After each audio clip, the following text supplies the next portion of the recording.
Hey everyone, how are you? Good to see you. Monday night. DJ, hey, how are you? Sherry runs late. Gambler had an aggravating day and he needs something to distract him for a while. Okay, I can do that. Maybe puppet show? I can do a puppet show for you. I hate mornings. How are you? Moonlight View, how are you, my friend? I like the photo of the kitty. Black and white kitty. Edget, hey Edget. Rainy night here in northern Illinois. My power went out. Power company outside doing a fix. Yeah, there are some storms moving across the Midwest and south of the USA tonight, increasing tornado risk in the deep south, I think. So some people under threat tonight, unfortunately. Hey Laura, how are you? Good to have you. Marilyn Landis, how are you? Lindy, yep, another Maria. Hey guys, how are you? Um, Maybe a quiet show tonight. I think everyone is a bit true crimed out from listening to court footage of juror selection all day. It was sort of interesting. Some of the questions were there was a lady. Where is it? There was a prior asked the juror about her comment that she thinks Chad was involved. The juror says she has information based on what media has reported, but is agreeable to looking at all the evidence before making her determination of Chad's innocence or guilt. Okay. There's so many people that like. There's another lady that was like, "Oh, I watch a lot of Dateline, and I watch a lot of those type of shows." And this was always going to be the case, unfortunately. The fact that this has been mainstream news for years now, before possibly even before we knew what COVID was. This has been in the news, so we're going on like almost half a decade. Half a decade it's been in the media. There's been documentaries, TV shows, all sorts of stuff. It said the last thing I heard was 1 hour ago, a group advances. They have 16 jurors who will advance. Additional groups of jurors will be questioned tomorrow, back in court tomorrow, apparently. So there were some interesting ones. This one, juror had a problem with how the court handled a case involving her brother. Wood asked if that bias could bleed over into this case. She says it's possible. Wood moves to excuse the juror for the cause. Pryor agrees with the state. Boyce grants the motion. So sort of riveting. Sort of riveting. It'll be the same for Trump trials. Yeah. Yeah, we don't do politics here though. Uh, All right, let's get started. I'm not going to do too much on Daybell. I think Trisha's going to do a whole heap on it, so I'll let her do that. Let's talk. Let's talk about Emile. They found Emile's body over the weekend. So if you were watching this case many months ago, there was a little boy that went missing in the French Alps, and it was really bizarre. Like no one knew where he was. Like how does a little kid just go missing in such a tiny little town? And then over the weekend, a hiker found a skull and then picked up that skull and then took it to the gendarmes. Hold on, guys.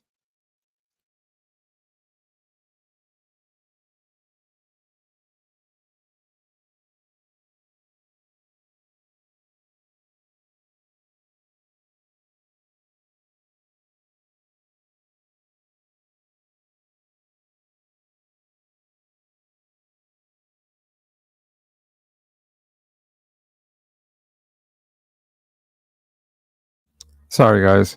We had the intercom go off. Um, yeah, so a hiker actually saw the skull. Now, there is some concern because this hiker shouldn't have touched it. And they're saying, well, now it may have destroyed some of the evidence because, she disturbed a crime scene, basically. One of the interesting quotes I have in this, and I will find it for you. Here. It is unlikely animals would bring human remains back into the village where someone went missing. This leads to the theory that a person brought Emile remains back and potentially very recently. Now, the area they searched, and I'll show you here, this is where the bones were found. Emile's bones were found near a path between the church and the chapel of the village. The gendarmes had already searched this area like extensively, with like a fine-tooth comb. They did grid searches, everything. If there were a child's remains in this area, they would have found it.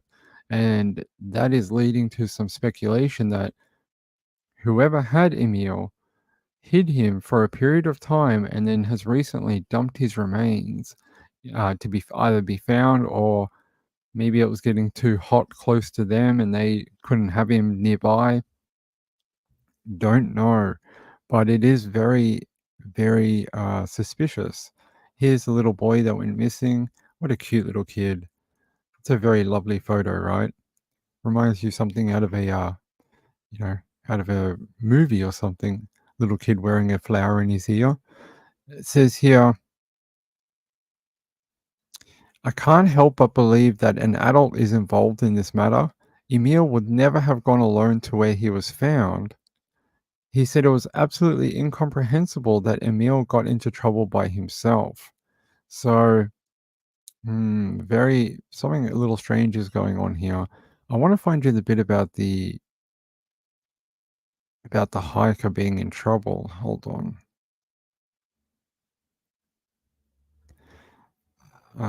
Where is it?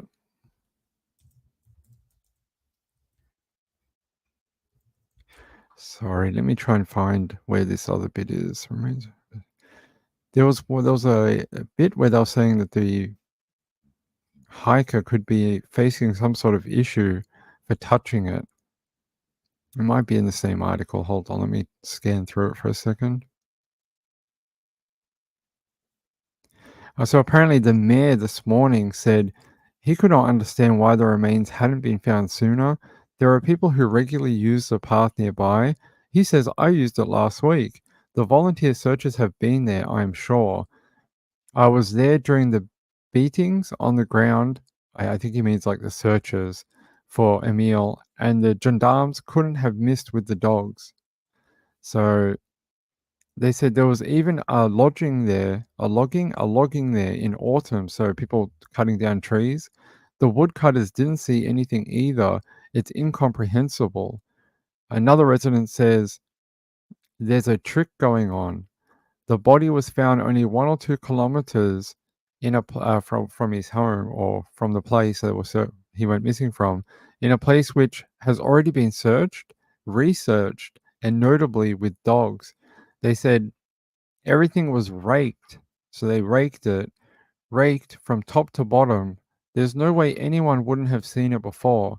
It's an unclear story. I say the little one died and that someone went to hide him there much later. We're going to have to find the culprit. Now that we have found little Emile, the police will be able to speed up their investigation, even with what remains of the body. Apparently, the body was in very poor state.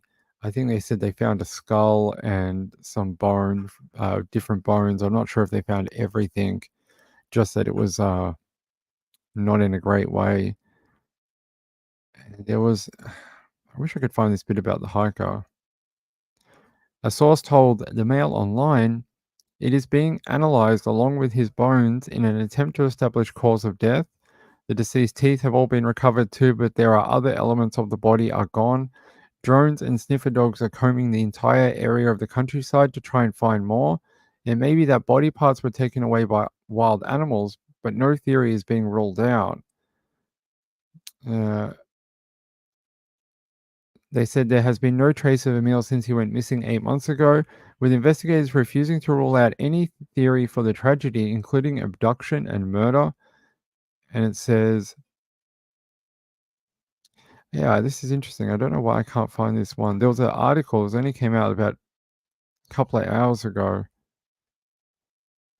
about this. Sorry, I'll put this one here on this photo. It's very strange. Give me a second, everyone. I really want to find this one because this one was talking about how the hiker who found the remains really shouldn't have done that, and it may actually ruin the case because she may have disturbed something, or he or she may have disturbed something. I can't seem to find it. Okay. Apparently it doesn't love us today. Google Foo does not love us. How is everyone? Gambler says his family is also quite controversial. Yes, he's a physiotherapist or psychotherapist. And Cypherpun says, "Oh my god, I was just researching that case today. So sad." Yes, it is a bit sad. Right? How does a little boy suddenly go missing 8 months ago and then poof? Oh my god, they found his remains after a hiker found them. I mean, it's something a little strange. Local news here in Australia is saying hiker finds skull of missing French toddler as police investigate if body was moved. So they are definitely looking into that. It says a hiker who stumbled across a small human skull has solved at least partially the mystery of what happened to missing French toddler Emile. The 2-year-old boy's partial remains were discovered this weekend high in the French Alps, around 1 kilometer from where Emile was last seen. French police launched a new search of the area using drones and sniffer dogs to try and find any fresh clues as to how Emile vanished almost 9 months ago. Police said they had combed the area where the boy's remains were found during initial searches last year in a baffling missing person case that shocked the country. It says Emile went missing in July from his grandparents' garden in the tiny village of uh, Hotvenet. I'm probably saying that wrong. My French is terrible. A remote mountain outpost with only 2 dozen inhabitants. Yeah, tiny, tiny town. He was last seen by 2 witnesses walking down the street of his grandparents' house. It is the only street in the town. Following the discovery, forensic experts arrived at the scene and collected samples for testing to establish if the body had been moved and to work out the cause of his death. Police are investigating why Emile's skull had not been detected earlier. A local woman reportedly made the find while walking in a steep wooded area that is not easy to access. She handed it over to the gendarmes. So this is the lady, yeah, she actually picked up the skull and then went, "Hey, I found a skull. Do you need this? Are you looking for this?" And they would have preferred if she didn't do that. There's a bit of a map about where this place is in the location to you know, in France. You can kind of see how far away it is. It is very remote. They said there is a possibility that the bones were taken there by someone or an animal or by weather conditions. Weather conditions? What kind of weather conditions? Some kind of snow that moves body parts? Maybe. It says they may have altered the area. Weather conditions may have altered the area, possibly with snow melt or something. Maybe. It says Emile had only just been dropped off by his parents when he went missing, and his parents were no longer in the small hamlet when he disappeared. Hundreds of people joined with police to search for the boy. His disappearance quickly turned into a criminal inquiry, with police investigating a potential abduction, but no firm leads materialized. Very, very weird and very strange. Let me play this, and I've got to go do something for a second. Hold on. The remains of Emile, a young boy who went missing last July in the small French Alpine village of Le Vernet, were found. French Minister of the Interior Gérald Darmanin said on local media that bones, including a skull, were found by a hiker near the village. Officials have not disclosed specific details as the investigation remains ongoing, with all possibilities still being considered. The young toddler's parents said in a statement released by their lawyer that this heartbreaking news was what they feared.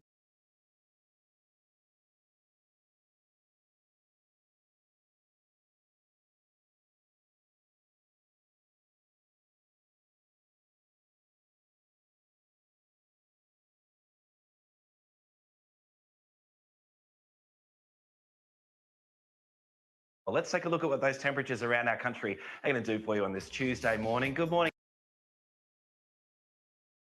Well, weather report. Apparently, a weather report. Laura just says, I watched a video about him on Dark Curiosities channel early this morning. What's the backstory? Basically, that he went missing from his grandparents' place They had a massive search out for him for many weeks. No sign of him. They searched basically that entire town. They even searched people's homes in the area. Couldn't find him at all. And now suddenly, 9 months later, a hiker stumbles upon his partial remains. So your guess is as good as mine. I don't know either. I mean, you have to think that it's possible someone was harboring his remains, and obviously either someone got too close and they had to dump them, or they found the opportunity to finally get rid of them. That's what I reckon. Hey Marlene, how are you, my friend? Gambler says, I would be creeped out. I wouldn't have picked it up. Yeah, it's interesting, right? She just went, hey, here's a skull. Take it with you. You want it? Here, touch it. It's not a good way of doing it, especially if she could tell it was a child. I mean, everyone in that town must know the little boy was missing. So it's it kind of I just don't understand how you'd just be like, oh, let me pick that up. I'm just trying to find. I really did want to find that other one, but apparently it does not want to show us the article. Apparently, for some reason. But yeah, they were saying that that woman, they're confused as to why she picked it up and then brought it into the town. They're like, why couldn't they just point it in the direction and said, hey, it's over there? I'm not sure either. Maybe she just didn't think it was that serious. I don't know. I'm just trying to have a look and see if I can quickly find that other article before we get to other things.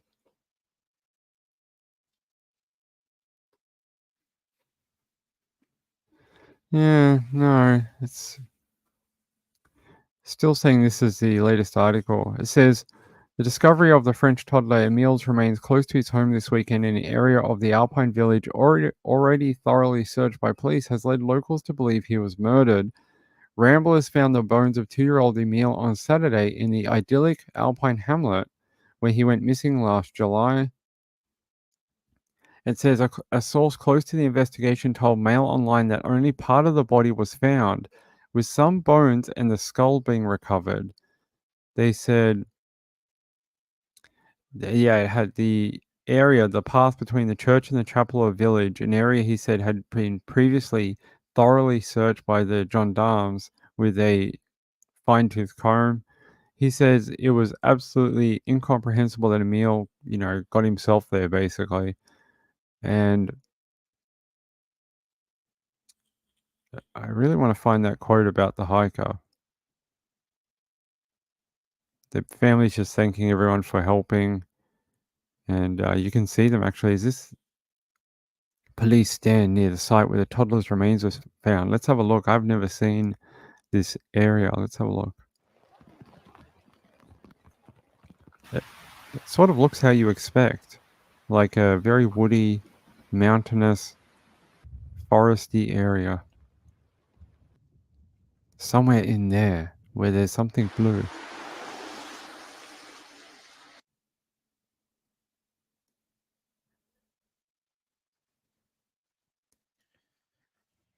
There you go. Gendarmerie.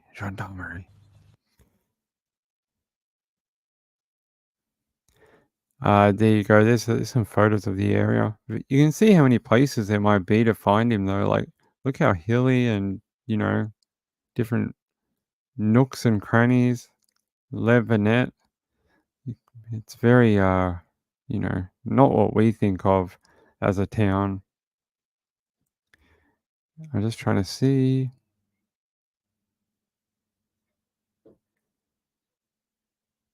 Yeah, it's interesting how this quote has disappeared.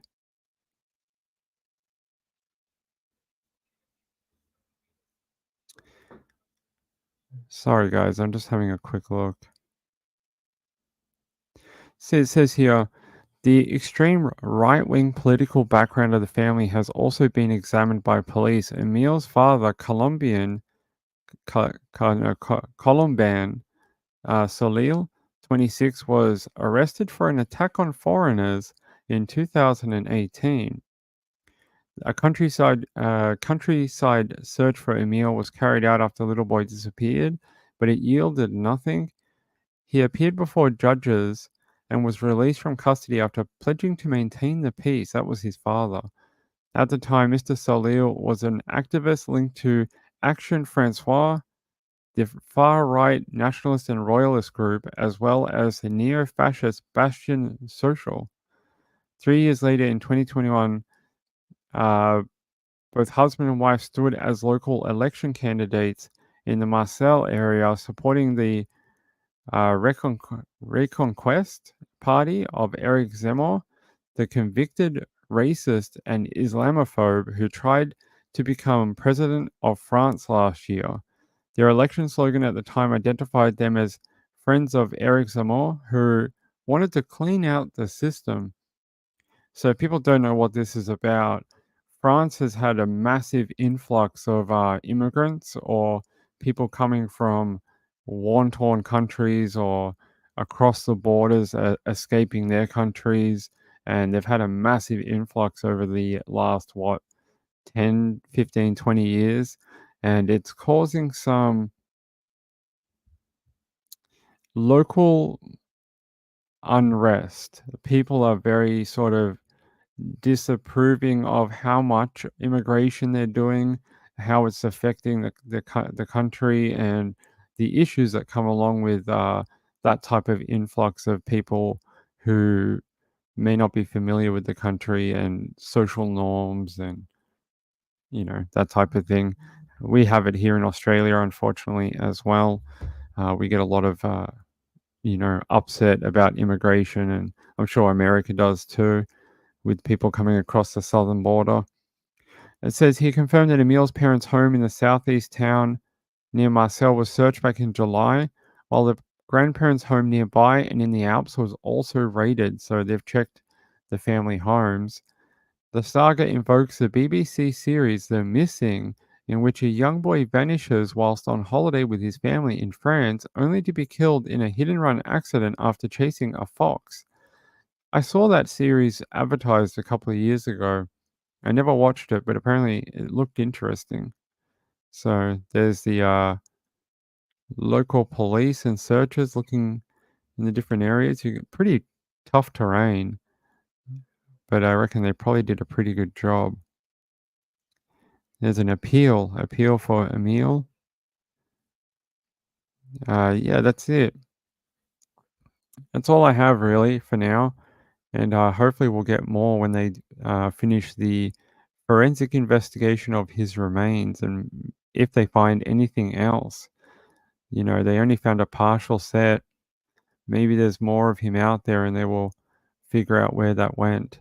Might lead to more clues, where it came from, who did it, who knows.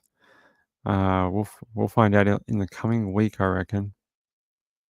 I'm not sure how long it's going to take for them to finish the autopsy or, forensic examination. Marlene Clausen says Germany has the same situation. I'm sure a lot of countries do. Good to see you, Red Like Wine. Oh, Bees Are Life is here. Hey, Bees Are Life. Good to have you. All right.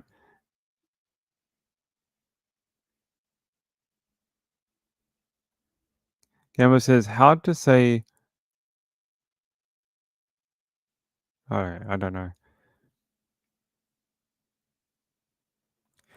Amy says, very irresponsible of her, in my opinion.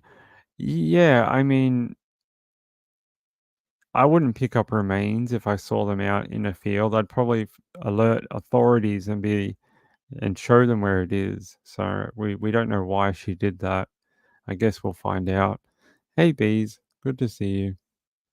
Yeah, if I get more on that, I will let you know. Now, someone, I think it was my friend Kathy, sent me in a story. Thank you. Thank you, Laura. Laura found the link I was looking for. She's better than me.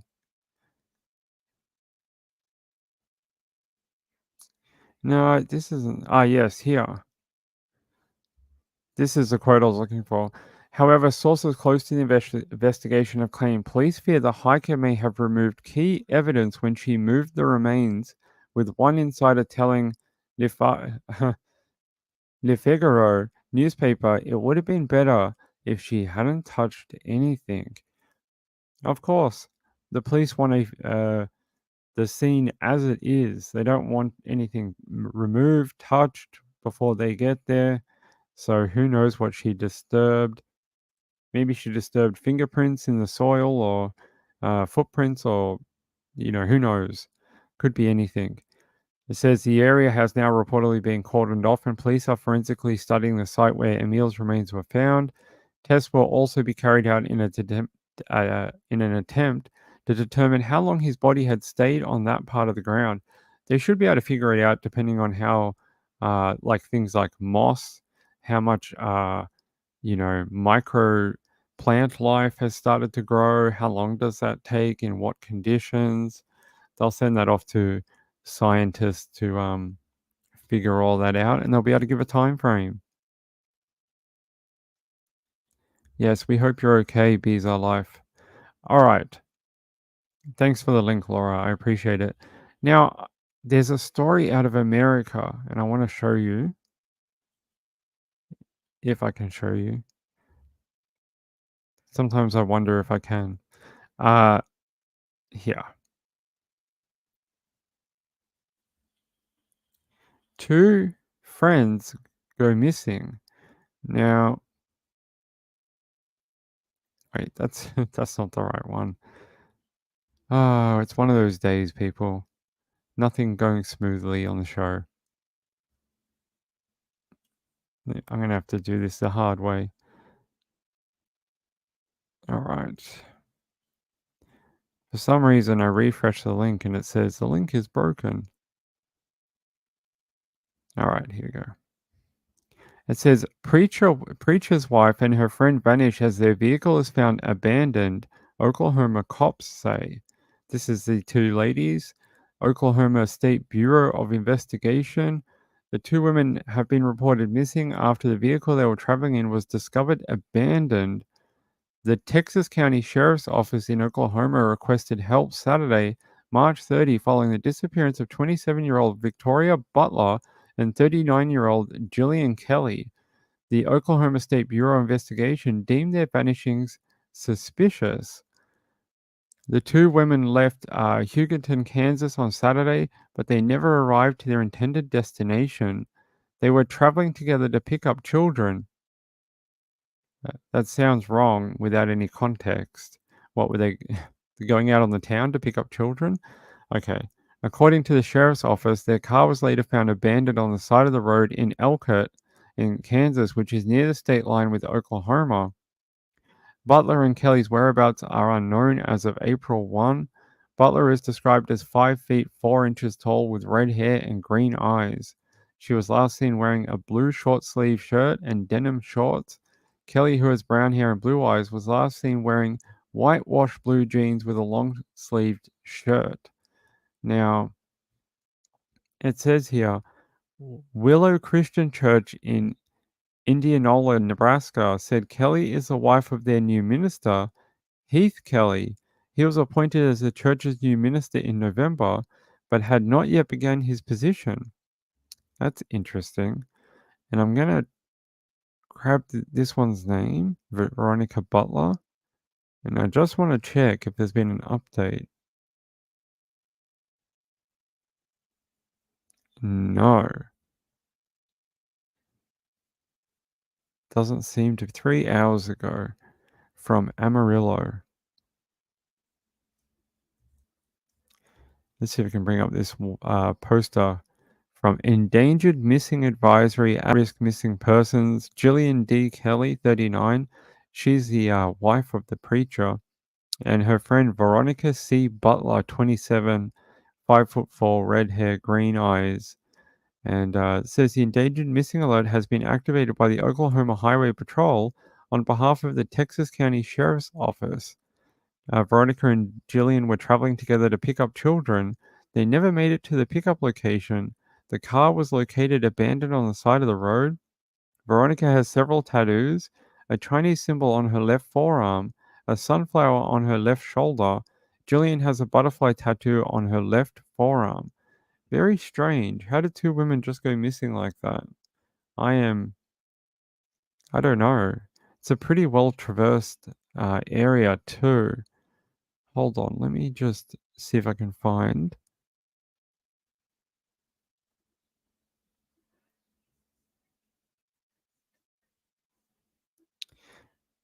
No. I was seeing if there was like an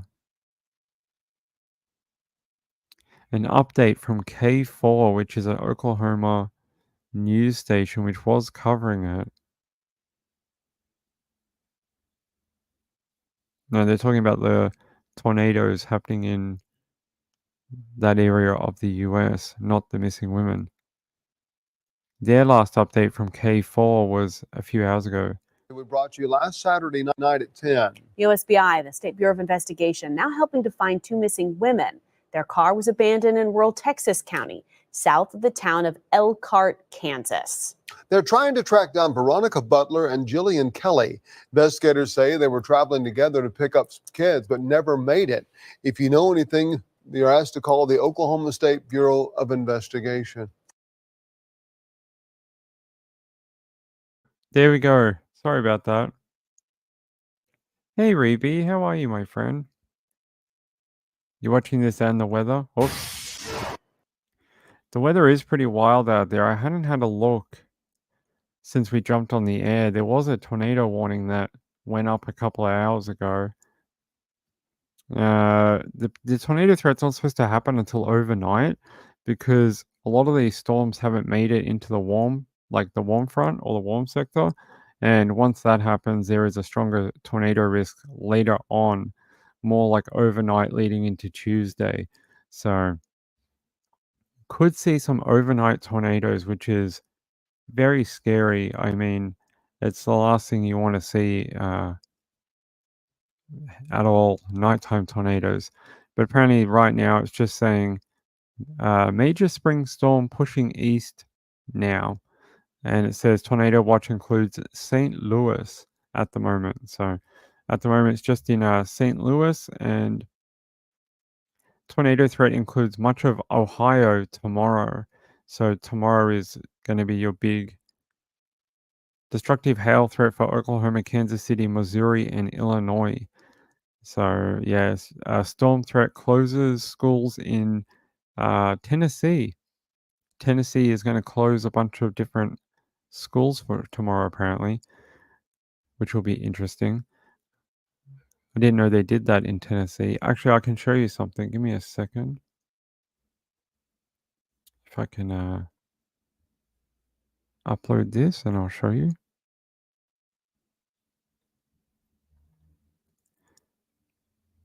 This was the forward radar for tomorrow. So if you're in these areas, you can see. I just grabbed this from my live stream that I was watching. This is what it's supposed to look like tomorrow afternoon. So you got these giant lines of storms moving up through these states, plus the more isolated cells back here near the low pressure system with this warm front, and then you've got it could be an occluding warm front too, and then a cold front down there. So be careful if you're in any of these states in this little triangle, this blue and red triangle. If you're inside this little area, be careful. Tomorrow could be an interesting day, and overnight tonight. So be safe. Be safe out there. Let's hope it's not like the other year. That was awful. Yeah, they went to pick up kids, but it doesn't give any context as to what that means. What do they mean? They were picking up their children? Some other children? Children in general? From a church camp? I don't know. There's no information. Information is very limited.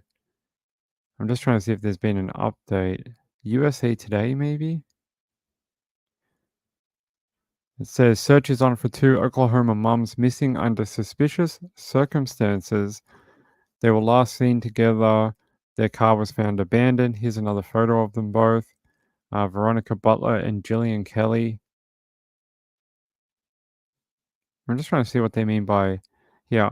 Officers found the vehicle they were last seen in abandoned near Highway 95 and Road L, which is south of Elkhart in Kansas, in rural Texas County, Oklahoma, according to the agency. Anyone with information is urged to contact Oklahoma State Bureau of Investigation by phone at 1-800-522-8017 or email at tips@osbi.ok.gov. Their investigation into their disappearance remains ongoing, but I don't. The information's so limited. Let me see. I'll try and find another one.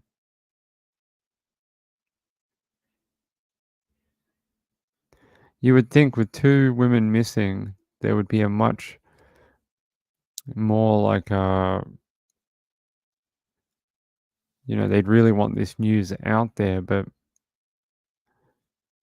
like a bigger media type thing, but not really. They're all worried about the thunderstorms, apparently.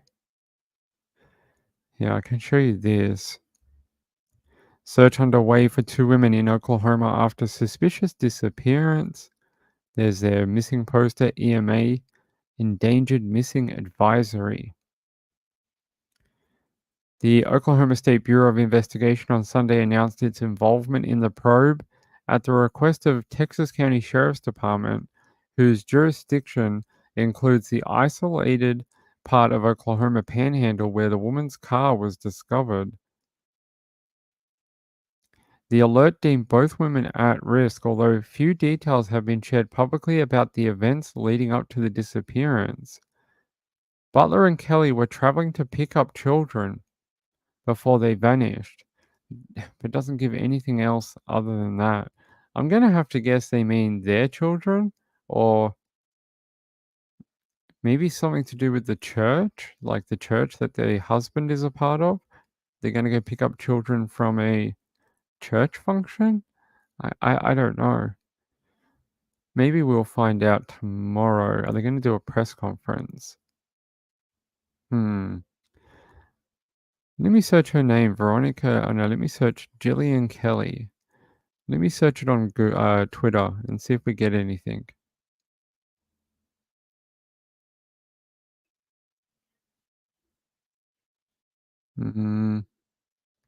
Not really.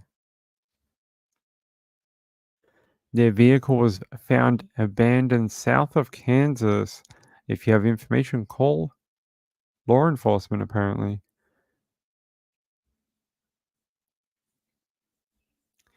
No extra details. Seems like no one can... Yeah. They said Veronica and Gillian were traveling together to pick up children on Saturday, but never made it to the pickup point. And that's about as detailed as we get, apparently. Yep, that's it. And no one else all over Twitter has any other information, apparently. Yeah, see, someone on Twitter said, pick up children, their children, or just children. Right. It's like, we're going out on the town tonight to pick up women. It's almost like it sounds really wrong the way they have worded it. But I don't have any more information. It's interesting that it seems no one is really that concerned. It's almost like 2 women missing, their car found abandoned. Sure, happens every day. We'll find them eventually.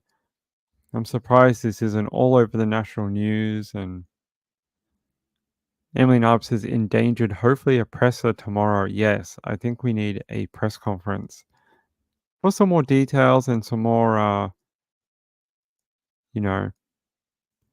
context to how they went missing, where they were going, why they were going there, who saw them, whose children were they. That's nice that people are checking up on you. I don't believe so. I believe these two are friends, and one of them is married to a church pastor. And other than that, I think they're just best friends. That's it. All right. That's all I have for that one. And when we get more, I will let you know. I will. I promise. All right. Give me 1 second, everyone. I need a drink. Hold on.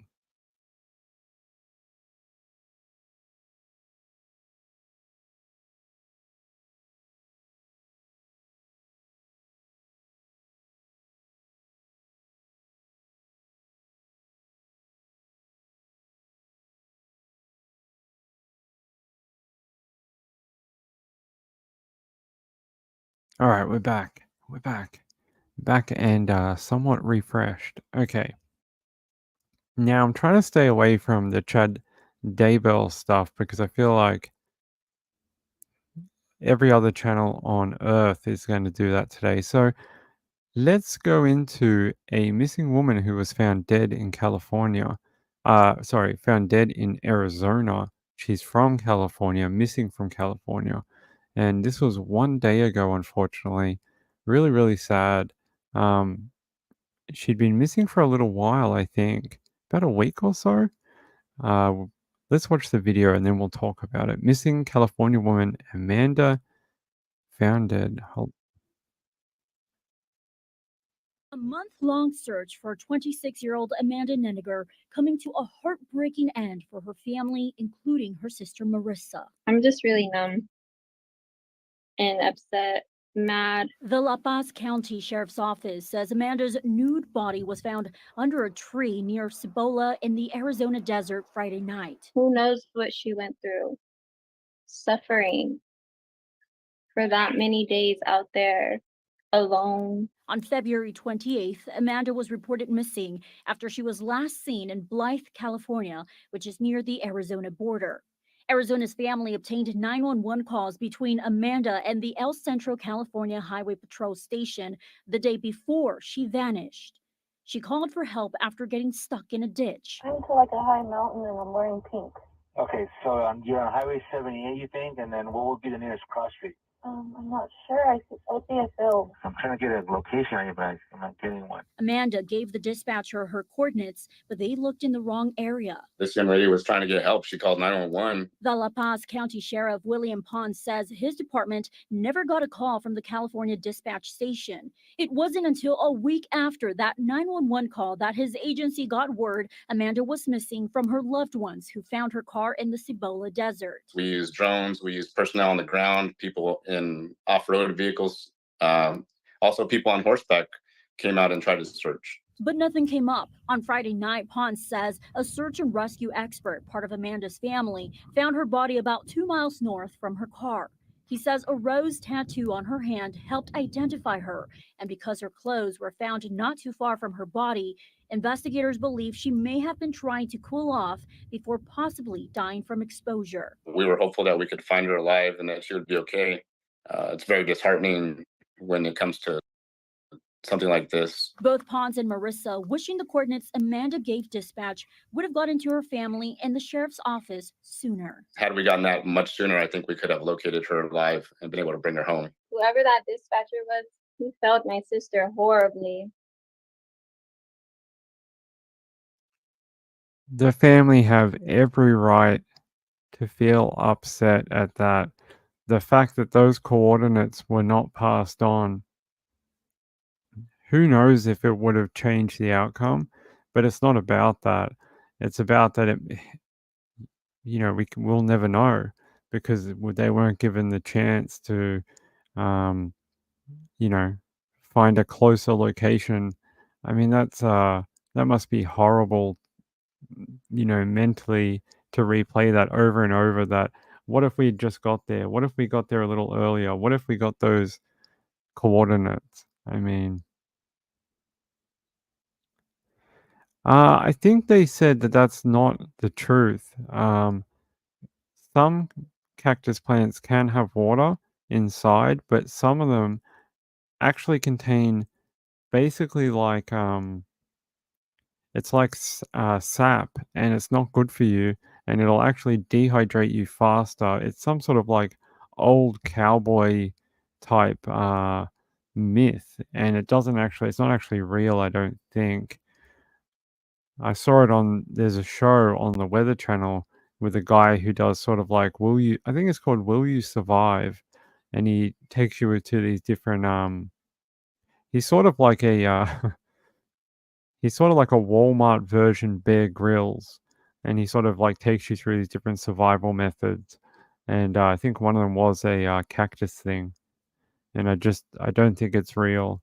I think he said that you'll probably spend more time getting pricked by the cactus than any water. And he was saying the best way to get water in the desert is like plastic and like string or something, and using evaporation methods to collect water in plastic. And apparently that's the best way to get water in a desert location. Apparently it's quite simple, and you can use almost any type of flat plastic to do it. Yeah, the more reflective I think the better, but yeah, you can do water that way. She should hope, we got to teach people, stay with your vehicle. I know it's difficult, but you can't go, I'm going to walk to help in a desert.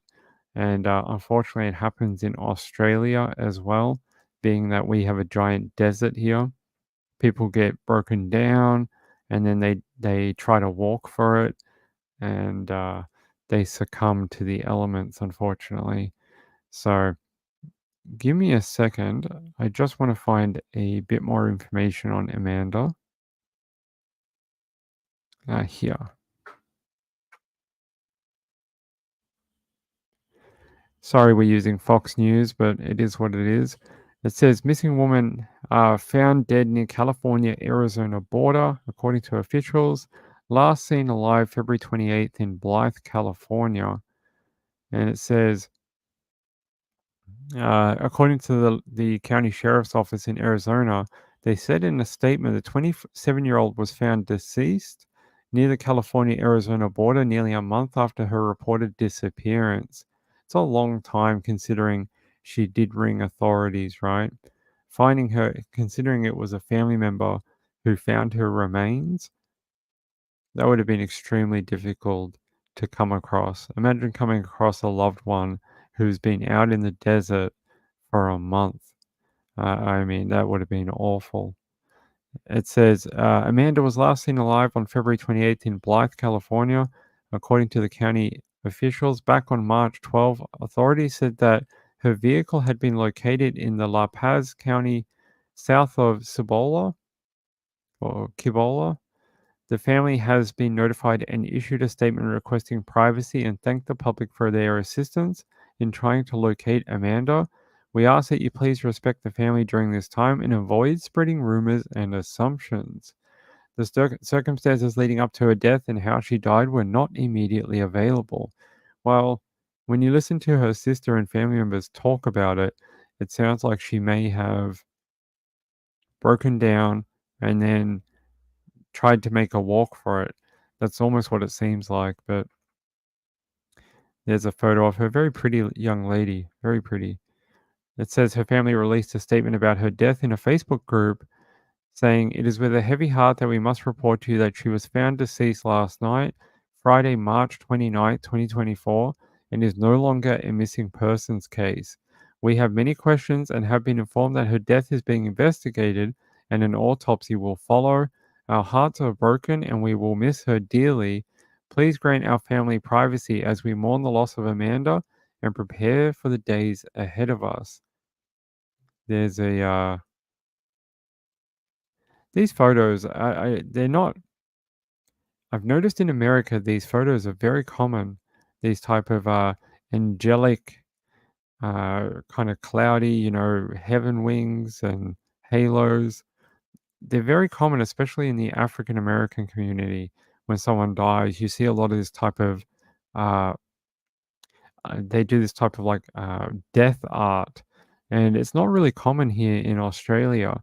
When people die, we just use family photos and just say, "Hey, this was the person."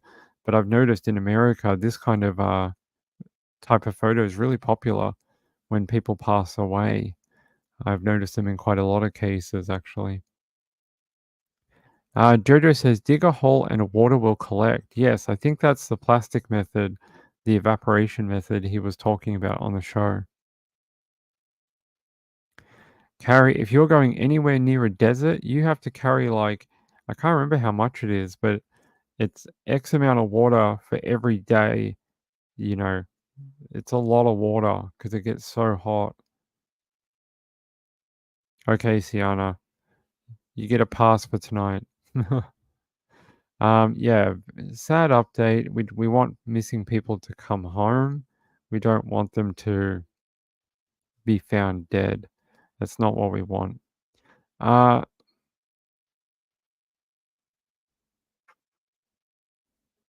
Oh, apparently interesting. This wasn't reported to the Storm Prediction Center, but apparently here, look here in Oklahoma earlier today in Kingfisher, there was a little tiny baby tornado. There you go. For all you people in Oklahoma, in Kingfisher, according to K4. There you go. You guys can have a look at that while I find the next story. I hope you guys had a great Easter, by the way. I know a lot of you were away or seeing family. Unfortunately, I think that cold that I thought I had a couple of weeks ago may be coming back.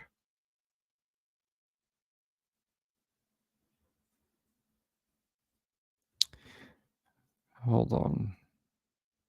Here. So, looking up the Daybell case today, I found this.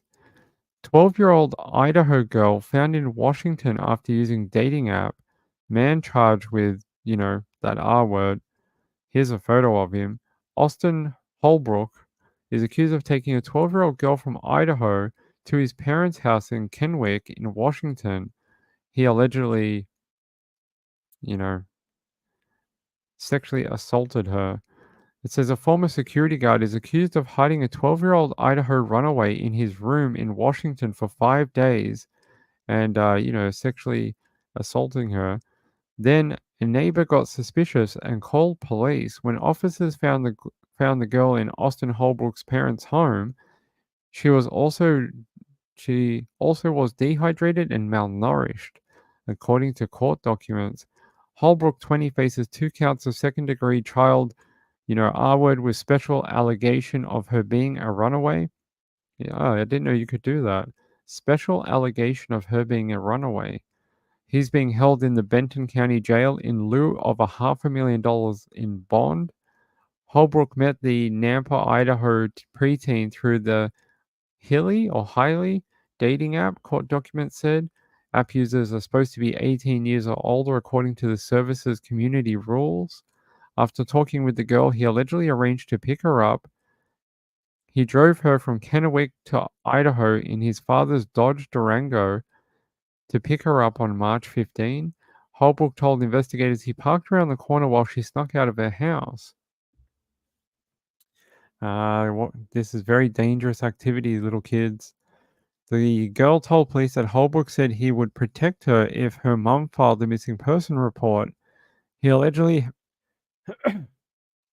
had inappropriate contact with the girl at an Oregon gas station and then took her to his home.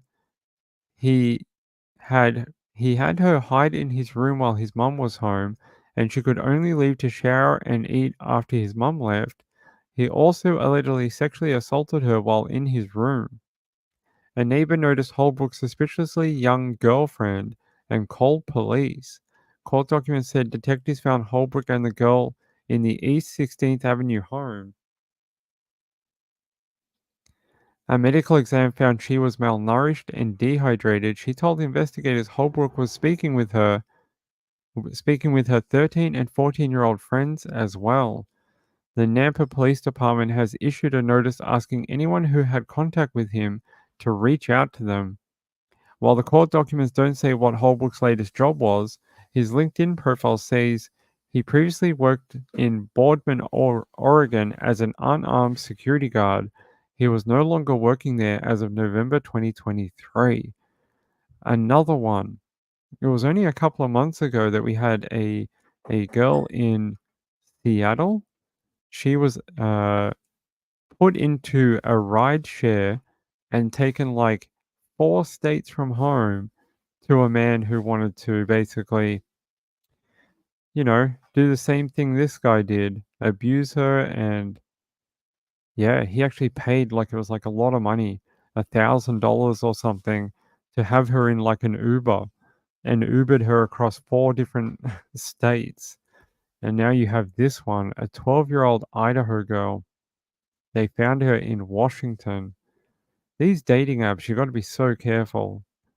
So careful. And, there's a new law in Florida that you're going to have to be, what is it, above 15 or 14 to use social media. This app had a community thing saying you had to be above 18 or whatever. Same thing's going to happen in Florida. This stupid law that got brought in, all it's going to do is going to have like a checkbox, and you're going to be like, "Are you 18? Yes. Oh, great. You can keep using the app." If it's anything else other than that, kids will find a way around it very quickly. They'll find a way to get through any type of ID checks or anything like that. Hold on. Sean, I see your email. Hold on, buddy. Sean said he found a source for, I don't know who this is. What's HNGN? Hold on, let me look it up. HNGN. Is it a real news article? HNG. I've never heard of this website. Here, guys. These are about the 2 missing women, Victoria and Jillian.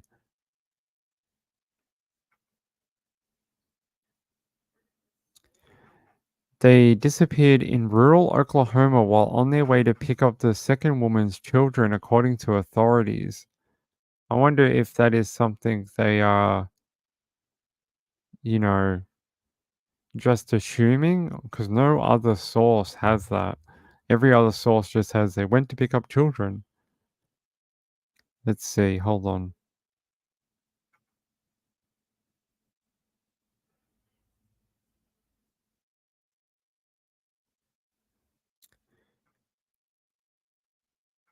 See here this is the source that HNGN used, the Kansas City Star. It says here they were traveling together to pick up children. The same thing that we said before. So I don't know where they got that clarification point that it was the other lady's child. Don't know, but it's possibly that's what happened. We'll just assume for now that that is correct.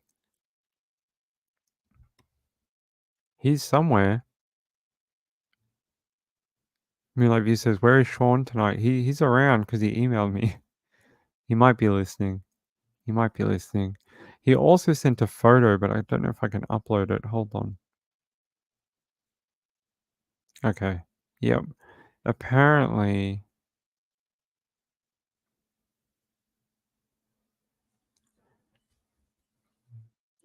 the church does have sort of like these sort of play days and with all the children, and so that's what I was thinking, because churches love to do type of youth group activities or child club, teach them a little bit of church and let them have some fun. That's how I remember it. So there, Willow Christian Church, Ranch Camp 2023, Friday afternoon session.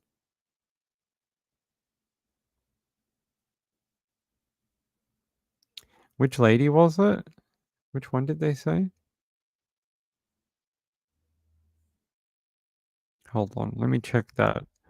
HNGN? What lady? On the way to pick up the second woman's children. Maybe because Jillian Kelly is married to the preacher, Veronica Butler, You might be right. Maybe because maybe Jillian went with her being an older lady. She's 38.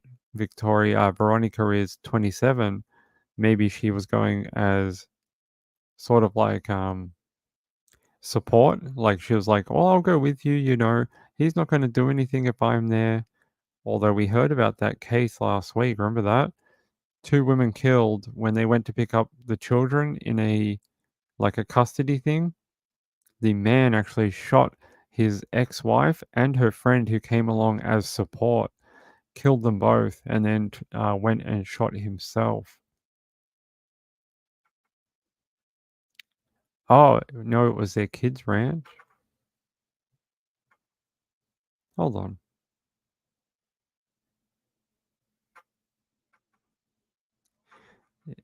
Okay. Ranch camp. Okay. It looks like fun.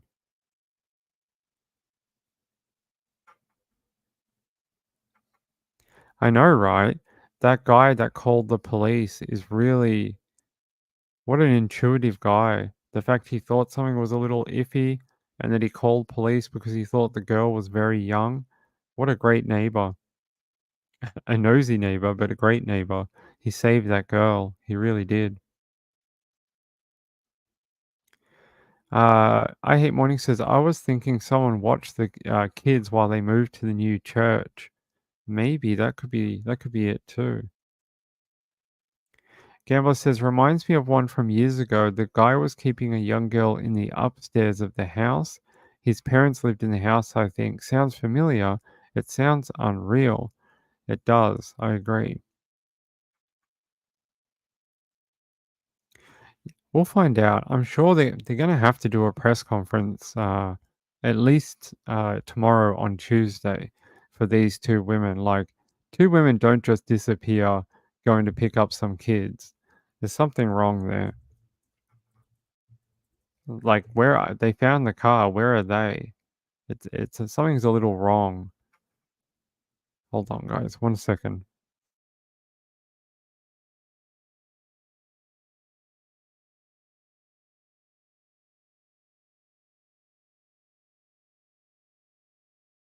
There we go.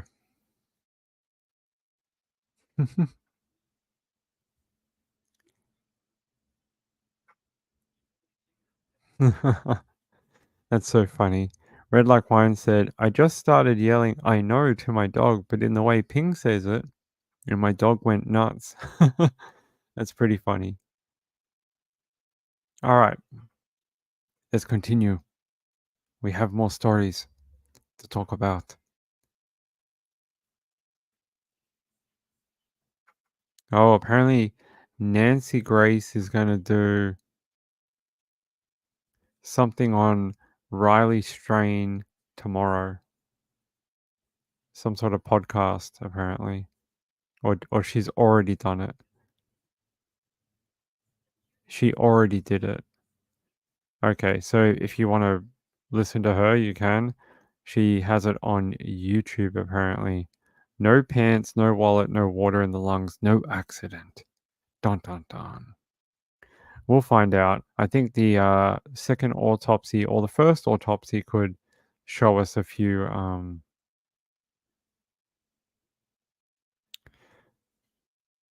Oh yeah, actually, this has been on my list for a little while. I gotta find.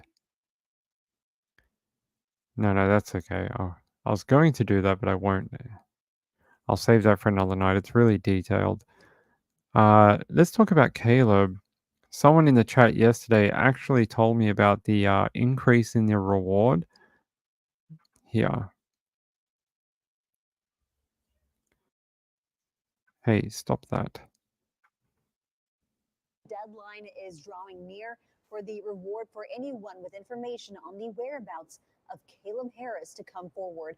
A month has nearly passed and still no word on where the missing A&M Corpus Christi student is. Our Bill Churchwell was out with a small number of searchers today. He joins us now live from outside police headquarters downtown. Bill? And at this point, we are waiting to hear more information on the police investigation itself. But earlier this afternoon, I caught up with a handful of volunteers who were doing their part to help out. You know, it's been 23 days of searching, 23 days of not losing faith that Caleb Harris will be found. Now, the area the group concentrated on was right at the lip of the Oso Bay at the bridge before you get to Texas A&M Corpus Christi. The volunteers tell me they've been doing a lot of individual searching on their own the last couple of weeks, going through some pretty difficult spots along the water, through the mud and the thick brush. And while there has been a vast focus on land, many bodies of water have also been searched. I spoke with one volunteer who would like to see even more people coming out to help. As a mother, it's heartbreaking. You know, it's almost been a month and no word, no phone calls, no leads. So we gotta help. We gotta help out. Family's not from here; they're from New Braunfels. So them coming here, it's like they wouldn't even know where to begin, where to start. So, you know, they're relying on us as residents of this county. You know, we need to step up. Everybody who needs to help, wants to help, come out and help. Now, during that search, we came across a fairly large homeless camp in the brush, but there was no one around. Volunteers are asking the community for any ideas on where they should search next. Now, there is a reward being offered. It's $25,000, but there is also a time limit associated with that. Any information has to come in by the 31st, March 31st. That's less than a week left. It's actually on Sunday, the Yes, there was a $25,000 reward that was expiring a day ago, but now they've upgraded that, and it says it in the article where this video is. It says the reward for any information that leads to the safe return of missing college student Caleb Harris was extended and increased to $50,000. His family announced on Sunday. The new reward has no deadline. That's good. A phone line has been set up to monitor tips. That number is 361 826 2950. The reward, initially set at $25,000, was set to expire on Monday. Oh, that's today. But the increase to $50,000 was announced late Sunday. Harris's father, Randy Harris, has told 3 News the end of the month deadline was set to try and create a sense of urgency in anyone who might have key information about what happened to his son. I figured that's why. Thursday will mark 1 month since Caleb Harris disappeared during the early morning hours of March 4. Harris is 21 years old, is a sophomore at Texas A&M University, Corpus Christi, so it's like a satellite campus. He was last seen around 3 a.m. at the cottages on Ennis Jocelyn Road near South Padre Island, South Padre Island Drive. The Harris family continues to hope for their son's safe return. This one really is confusing.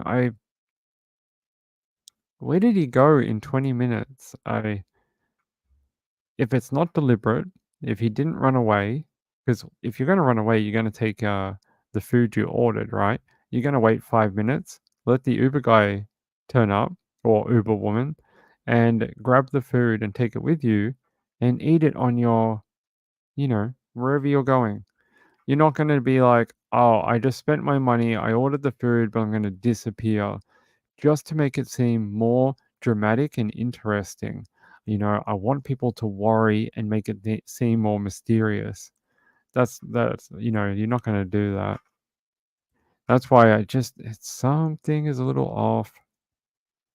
It says 3 News reporter Bill Churchwell sat down with CCPD Assistant Chief Todd Green to discuss the case. As part of that discussion, CCPD believes, contrary to social media reports, that the last time Harris' cell phone pinged, he was right by his apartment complex.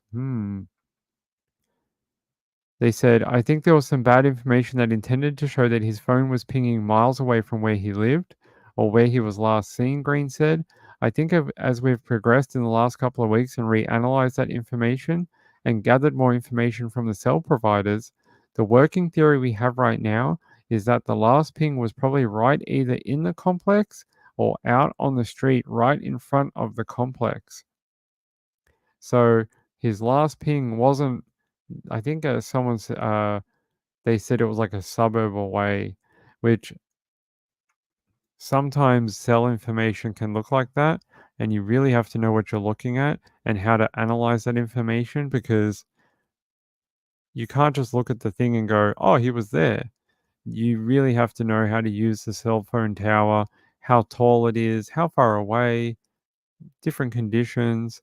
So maybe they didn't quite have the right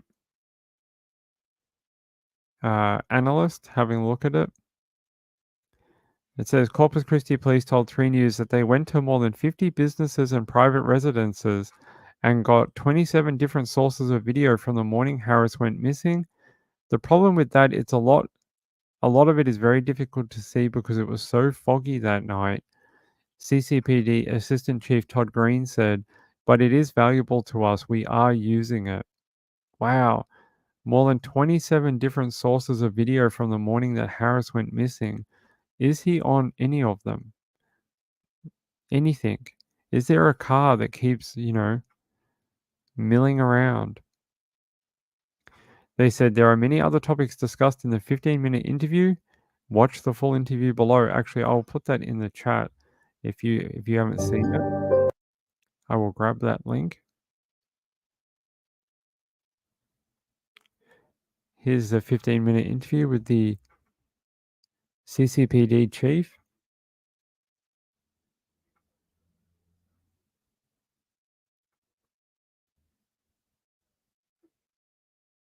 Hey, Juicy Jules, how are you, my friend?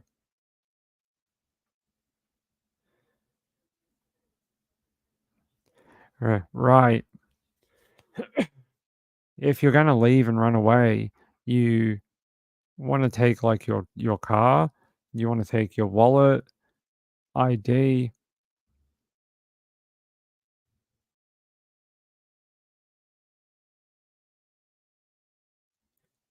Struggling today. I put the link in chat for that 15-minute video. Hopefully, if you haven't seen it, you can give it a watch. That has the interview with the chief, CCPD chief, where it has that information about the cell phone tower.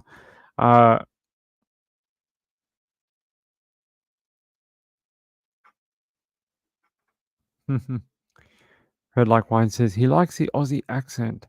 All right. I'll start speaking with my Spanish accent from now on, just for your dog. All right. We're almost going to wind down, and then we'll see. I don't know if we're going to do a late show tonight. As you can hear, my voice is coming in and out, unfortunately.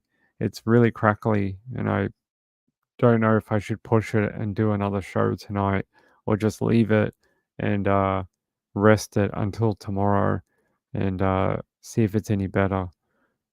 I'm not sure why it's like this. We must be going through another thing of it. I think it's the weather. It was like super humid yesterday, and then overnight we've had rain and rain and rain. Coming in hot at the end, Kathy Lynch. Are you under the storms? Are you at the storms in Kentucky? I mean Tennessee? No, it doesn't offend me. It's all good. You are fine. I think it's funny that your dog likes it. Give me 2 seconds. I just want to check something. I want to say thank you to Sean and Vicky K. Thank you so much for your support of the channel. I know it wasn't the most riveting show tonight. I hope tomorrow will be a lot better. I know, I do. I need a Frosty. Is that like a, what is that called? Like a Slurpee? Is that like a Slurpee? Gambler says the most logical sounding to me is that he got in a car with someone. But who? Someone he knew or a stranger? That's what will be interesting. Kathy Lynch says, we may have extreme weather tomorrow. Yes, there is extreme weather for you tomorrow. We put up a thing of it earlier. Where is it? Here. This is what they had on the Weather Channel a little bit ago. Come on. There we go. So you can see this is for tomorrow afternoon. So if you are in those areas where you see the yellow and red thunderstorms, be very careful tomorrow during the day. Apparently, some schools in Tennessee tomorrow are closing for the day. They will not be open due to severe weather. So there you go. Oh, it's like a chocolate ice cream shake. Okay, that does sound good. I'll have to look into that.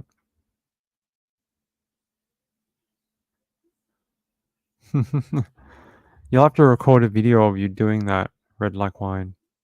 That would be very funny. Gambler says, it looks like we have rain for days coming. It's been raining here for almost like 18 hours. It's sunshine right now, but it'll probably go back to rain in an hour or so. Actually, let me check. It's sort of cleared up a little bit. On the radar, it just looked like rain, like a mountain of rain for like the overnight and then this morning. Like you couldn't see like the normal land. It just looked like rain bands. So it's pretty bad. I think that's it for tonight, everyone. I'm sorry it was not as many stories as we normally do. But I didn't want to get into the Chad Daybell stuff because Trish is doing that in about 5 minutes. If you go to her channel, she's going to be breaking down all the different juror selection and all that type of stuff. Where can you find a real malt these days? I love malt, like double malt thick shake. Can't find it anymore. I used to drink those when I was a child. Tuesday to Friday. All right, I'll let you guys head over to Trish. I'm going to go try recuperate and hopefully it'll be better by tomorrow, by tomorrow's show. And thank you to Sean and Vicky. I appreciate it. And I will make a new video overnight for the month of April. And I didn't do any April 1st and I won't tomorrow. I think you guys, we're not going to do that type of stuff on this channel. But I will see you guys tomorrow, okay? Love you all. Have a great day. Be safe out there. And I'll be back tomorrow for we'll do double show tomorrow. We'll do a late show tomorrow and just today I need to recover a little bit. I'll see you then, okay? Have a great night with Trish. Peace out. Bye-bye.